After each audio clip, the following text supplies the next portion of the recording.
हे मनोज जरांगे यांची स्वतंत्र मराठा मंत्रालय, कुणबी मंत्रालय स्थापन करण्याची मागणी म्हणजे हास्यास्पद मागणी. अरे महाराष्ट्र अस्तित्वात आला तेव्हापासून महाराष्ट्राच्या सातबाऱ्यावर तुमचं नाव तुम्ही कोरलं, अख्ख्या महाराष्ट्राच्या तुमची जहागिरी समजली.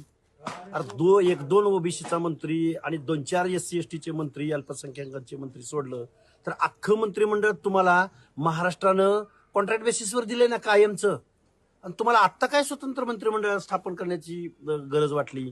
म्हणून मनोज जरांगेला ना अक्कल आहे, ना ज्ञान आहे, ना कुठल्या गोष्टीचं तारतम्य आहे. स्वतंत्र मराठा मंत्रिमंडळ, मग बाकीच्या जातींनी 450 जातींनी स्वतःच्या जातीची मंत्रिमंडळ स्थापन करा म्हणून मागणी करायची का? निव्वळ महाराष्ट्रामध्ये अस्वस्थता निर्माण करणं, मुख्यमंत्र्याला मुख्यमंत्री पदाच्या खुर्चीवरनं खाली खेचणं आणि कुणाचा तरी पॉलिटिकल स्कोअर सेट करणं, यासाठी मनोज जरांगेंचं हे उपोषण आहे. अरे प्रायव्हेटायझेशन केलंय सगळ्या लोकांचं आउटसोर्सिंगच्या माध्यमातून. आता शासनाकडे नोकऱ्या राहिल्या नाहीत.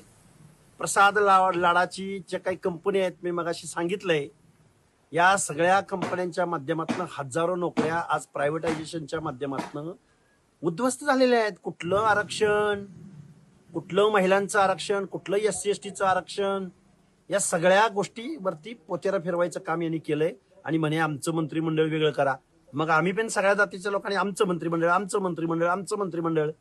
हे हास्यास्पद गोष्टी आहेत. एखाद्या चळवळीचं नेतृत्व ज्यावेळी बिन शिकलेला माणूस करतो ना, त्यावेळी अशा पद्धतीच्या मागण्या करतो.